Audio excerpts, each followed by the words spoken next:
CALLEVA ATREBATUM in Silchester, North Hampshire. Initially the principal town of the ATREBATIS tribe in England before becoming the Civitas capital city under the Roman occupation. In the last episode I explored the abandoned city's western side. In this part I'll reveal all that remains to the east.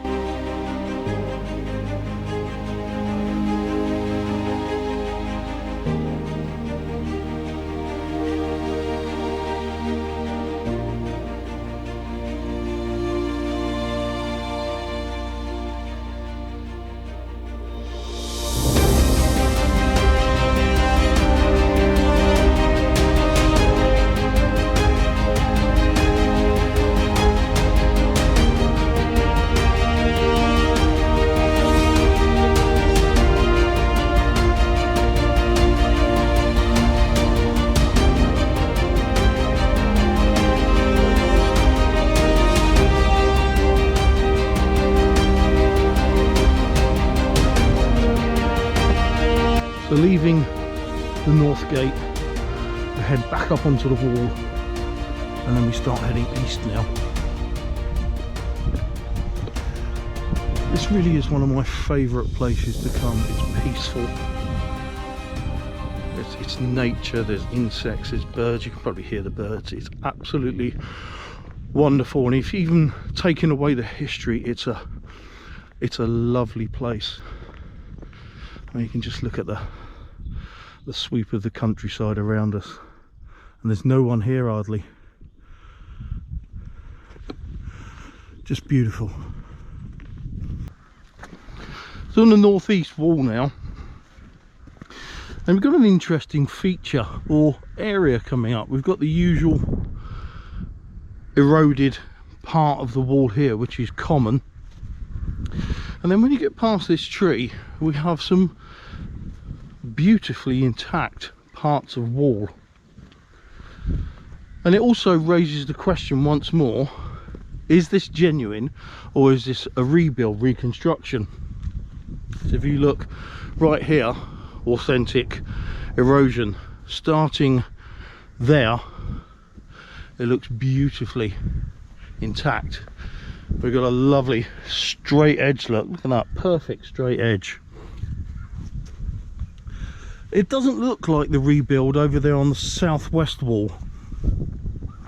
This looks more genuine, and I'm wondering whether this was possibly buried and so it was protected, and then over in relatively recent years it's been uncovered. But nevertheless, it does look rather good, and another reason for me poo-pooing the idea that it's a reconstruction is it goes on for quite a long way. We've got a huge amount of reconstruction if that is the case, but I can't really say for certain.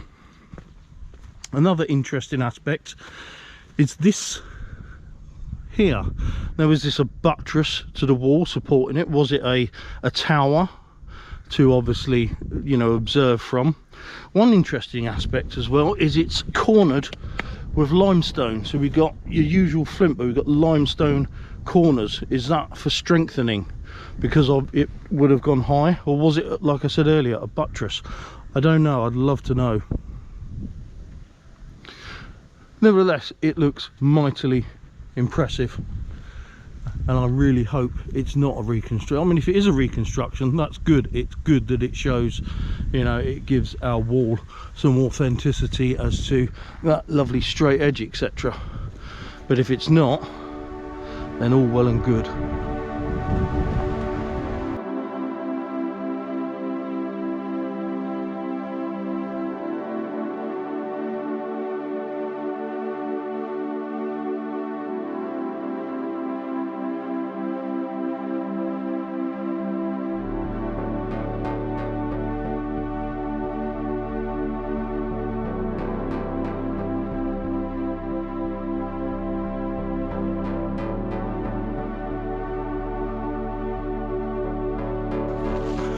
Now, coming to the almost the end of the northeast wall where these white flowers are, we come to another gate, and this one is known affectionately as the postern gate.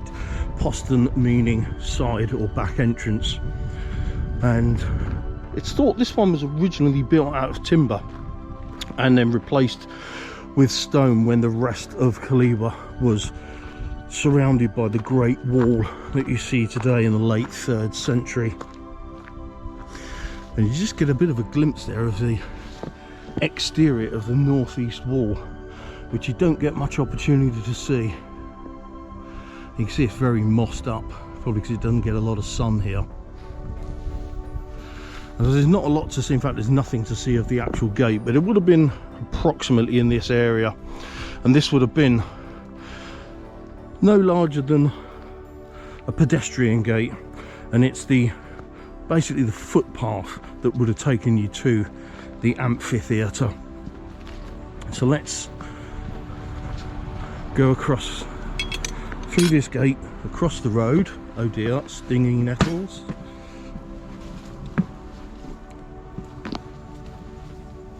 Wow, unscathed. Ow, no, there we go, spoke far too soon. Now we have a road. See if I can get across the road without being splattered. There's a car coming. So let's climb up this embankment through another gate with more. God, that's a bit tight. Look at this, this isn't used much, is it? So we're outside the amphitheater, and if you was here on a day when events would be going on in the amphitheater, this whole area in front of me would have been lined with shops selling food, the smell of cooking meat, all that sort of thing. Even souvenir shops selling whatever was going on in the arena on the day. So it could have been anything from equestrian events to acts of, I don't know, comedy or acting. And then you have the darker side, which was the public executions, the gladiatorial combat and beast fights. And there is evidence that gladiatorial combat took place in Britain thanks to a vase that was found in CALLEVA, that's the Roman name for Colchester, which depicted gladiators fighting in Britain. So if we speed up just a little bit, so we've passed all our food vendors and our souvenir stores, and now we come to the arena of CALLEVA's magnificent amphitheater.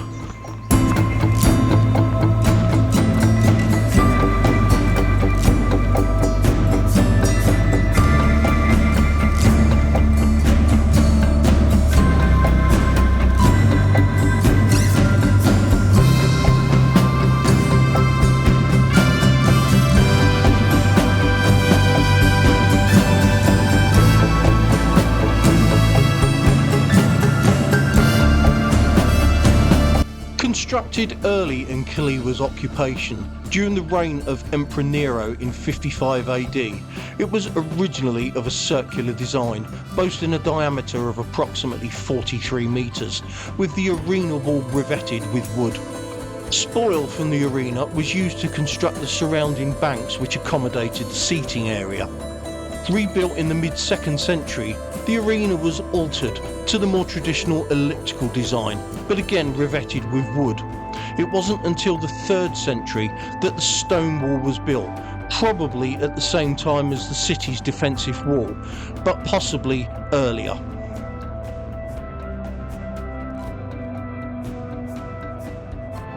So here we are in our somewhat overgrown CALLEVA amphitheatre. Obviously, due to the time of year, it being July, it's always better to visit these places in the winter when the vegetation is down.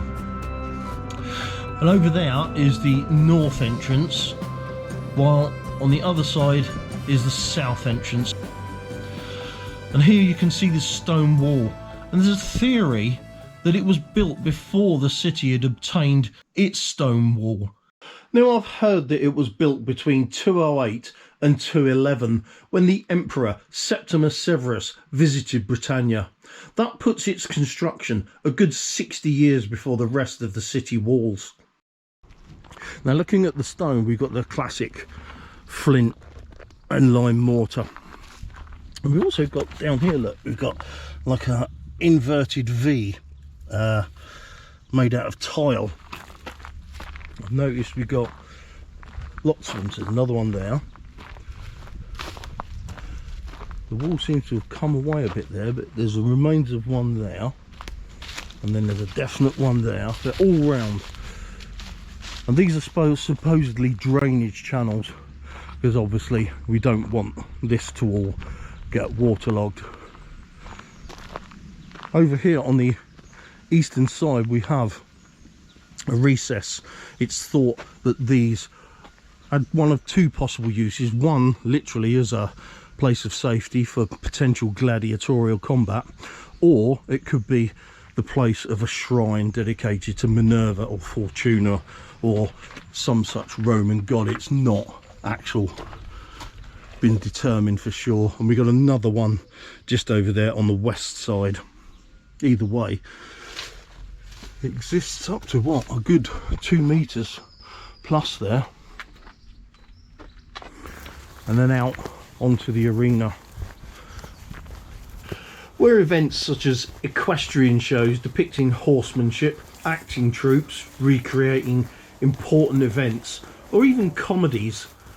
And then the darker side of things. In amphitheatres around the empire, midday was the time usually for public executions of criminals and murderers, probably by crucifixion. This was then followed by beast fights, maybe exotic animals such as lions fighting bears, tigers, hippos even, and sometimes they even fought gladiators, and also not to mention the gladiator against gladiator fights. So we're not a million miles detached from the film Gladiator, but probably nowhere near as romantic.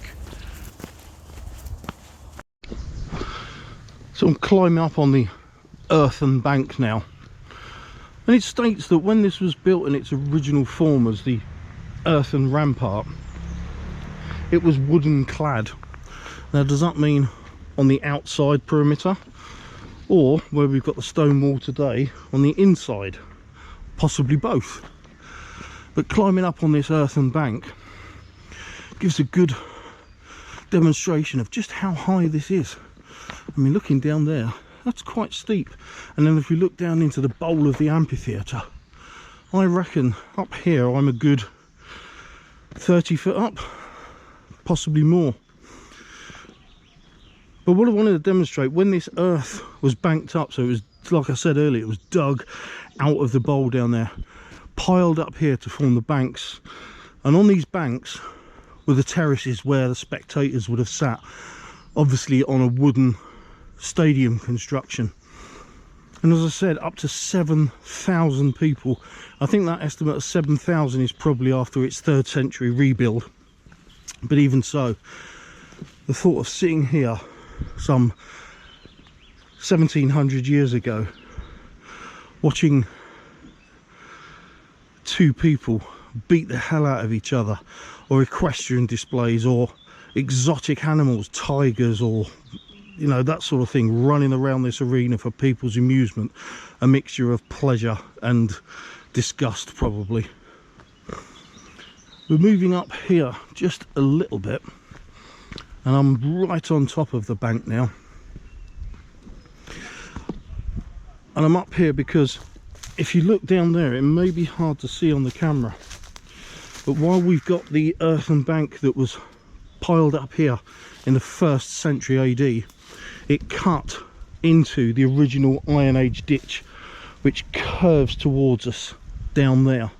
So obviously the Iron Age ditch predates the Roman by, I think it was the last decade of the last century B. So it was something like 10 BC it was constructed, and then in 55 to 75 this wall of, you know, earth was piled here, and it filled in the ditch which is just down there.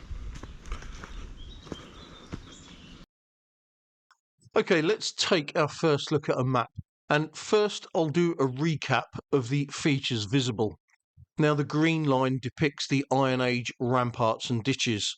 The dark denotes it still exists, while the light shows where it used to be. The yellow shows the Roman ditches. Again, the dark denotes where they still exist, whereas faded depicts where the site of is.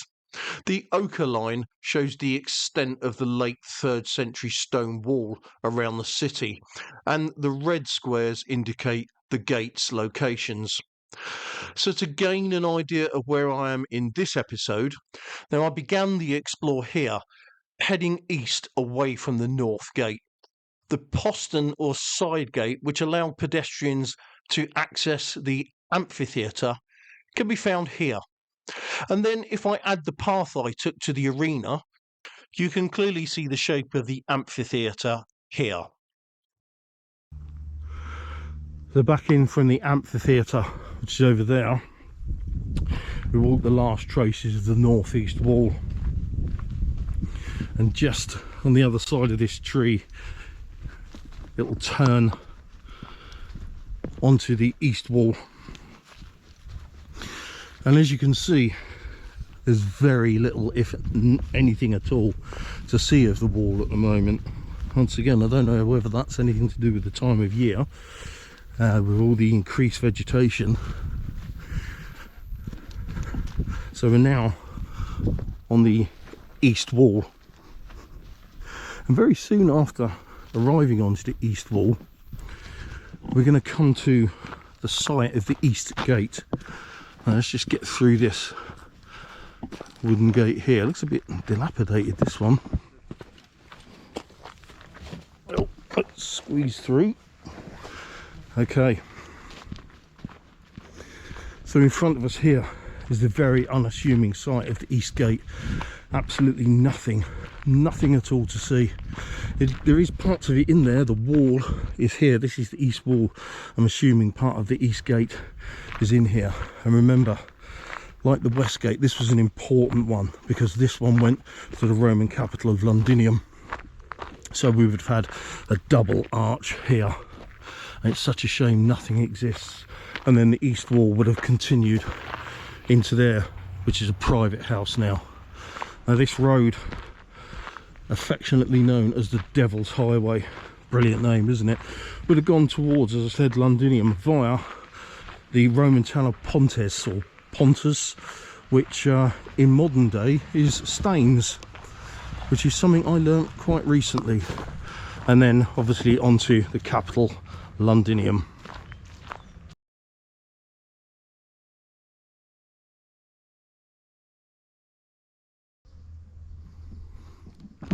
So here on the east wall, you can see it there as it heads south, and we have the unique opportunity of being able to actually go inside the Roman city on the interior of the walls without walking on private property. So we have the wall here which has been cut there. Here we have the magnificent St Mary's Church of Silchester. Now this church was begun in the early 12th century. So to put that into some sort of context, that's a long time ago. 900 years ago. When this was begun, CALLEVA was already 1100 years old. And there's no prizes for guessing what this church was built out of. Flint and bits of tile, obviously what remains of the Roman town. Look at the size of that yew tree. That could tell a story or two, couldn't it? So we walk round to the western side of this beautiful church on a beautiful day, and you can see it's still more flint, the whole church, apart from these probably Victorian. And look at this side, it's full of Roman tile, possibly off roofs, etc. It's absolutely inundated in Roman tile, this wing is. Another thing I want to draw your attention to is this, the lower part of a small column base. This, without any shadow of a doubt, comes from the city. And it used to have a sundial on here with which had the words, "Take heed, time flies, Rome perished, so wilt thou." it was stolen in the 1950s. And I believe on the church's site there's two temples. I'm not exactly sure. I don't know whether one is right below my feet or just a little bit outside. And once again, if we look at this wall, you can see it's built out of flint, nicely edged as well. Whether that's the original edging of the town, who can tell. And then as we move a little bit west, we move away from this gorgeous church and once again look into CALLEVA itself.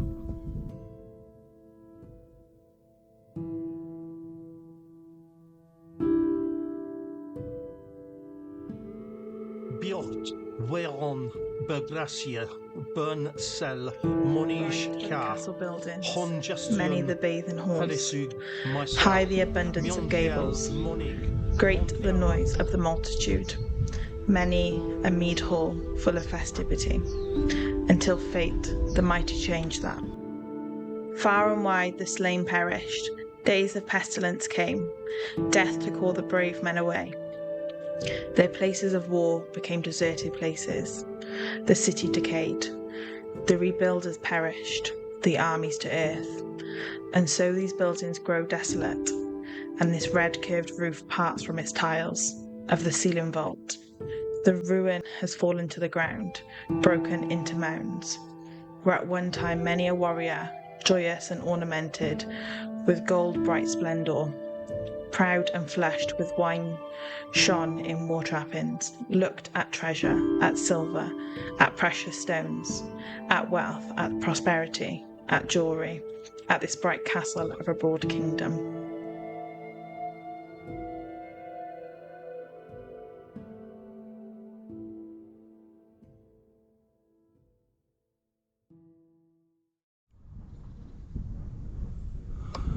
So we say goodbye to St Mary's and head south along the east wall.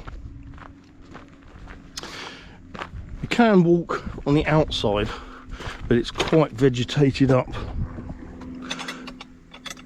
There we go. And from here, just shut the gate, we get a good view of the remains of the east wall before it turns roughly here and becomes the south wall. Again, it's very vegetated up, so there's not a lot to see from here. You can see some bits poking off the top. So let's continue.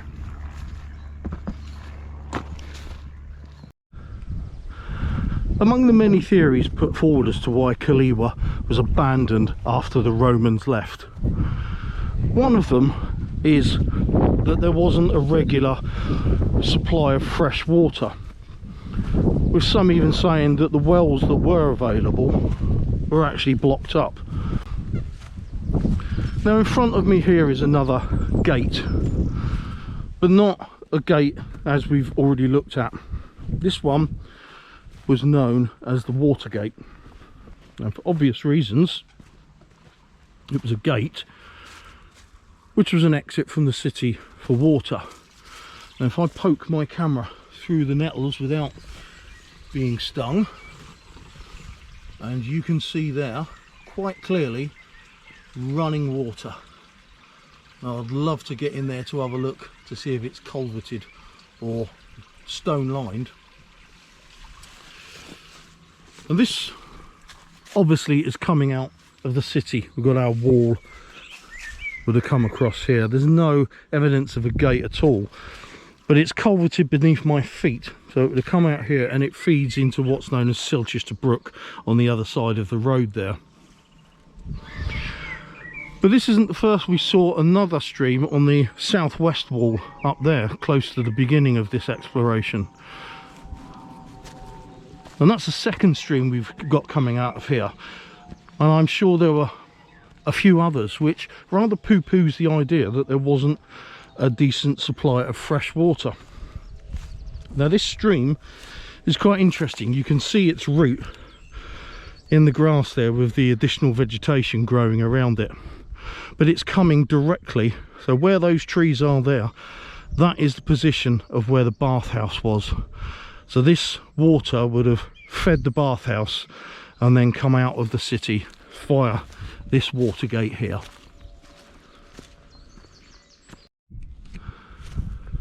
We're continuing on the southeast wall, just a few yards from the water gate that we just had a look at.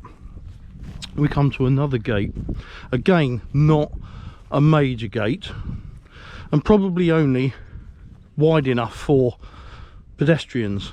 A postern similar to the one that we looked at for the amphitheatre over there on the east side. Now let's just get down here.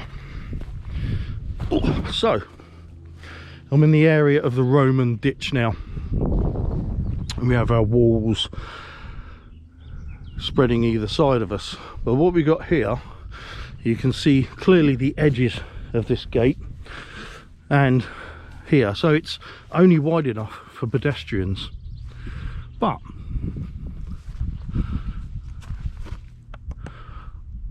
what is that for? And there again, columns of what looks like brick or Roman tile, a material not used much around here.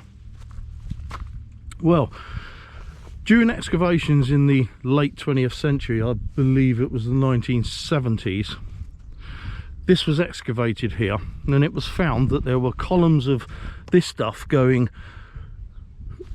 down a few feet, and it's thought that it was used to block up this entrance, this gateway. And it's also thought that this was, like I said, a small gate for pedestrians, because just over there in the city was a building called a mancio, the equivalent of what you'd probably call a travel lodge today, the Roman equivalent, where travellers could rest their horses and get refreshment. And it was thought, because it was an important building, it was thought that there was a path, a footpath leading out of the city, and somewhere out there was an important building, and it's thought that this was an entrance from that mancio to this unknown, unexcavated building outside the city. And at some point it was blocked off using these red brick tiles.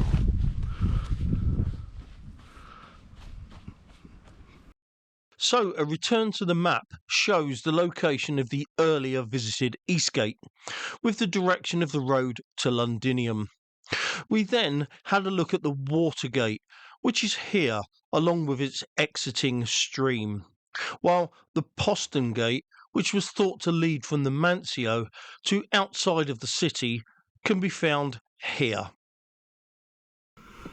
So we say goodbye to the east wall now, and we're moving west and on to the south wall, which perhaps offers the best example of surviving wall here at CALLEVA. It certainly remains at the highest level. I mean, look how high that is. That must be 4 or 5 meters, which cannot be far off its original height. It's a shame that the facing has worn away or mostly been robbed, but nevertheless it's still very impressive. Now coming up here, no, it's not a gate, this is a bit where the south wall collapsed. I don't know when it collapsed. I've been coming here for many years, probably best part of 30 years, and that was already collapsed long before then. But what it offers us is an odd view of the top of the wall, as you can see, looking face on. And then continuing on, we have the remainder of the upright south wall. Very impressive. Now here's an odd feature. I've not seen this anywhere else in the wall, but we've got like a herringbone build into it. In fact, it's not even been... That's weird. I'm wondering if this is a repair, because look, we've got all sorts of bits of rock here, limestone. There's no flint. Well, there is a bit of flint in there, but it's built in a herringbone. But that seems to be integrated within the wall. So I wonder if that's I think it's a definite repair, but at what period? I'm going to offer that is a repair that was put in a hell of a long time ago. Because as with the rest of the wall, you can see up there, it's all flint. Then you've got your limestone bonding courses. But down here, you've got the pieces of limestone put in at this diagonal angle. Very interesting. Walking west along the city's southern wall, I'm never anything but overawed by the sheer scale of the architectural achievements here. And to think that the youngest elements of the wall are 1,600 years old elevates the remains to an even more remarkable level. The south gate is just ahead of me now, and completing the circuit, I'm sure you'll agree that one can't be anything other than impressed by the tangible remains of CALLEVA ATREBATUM.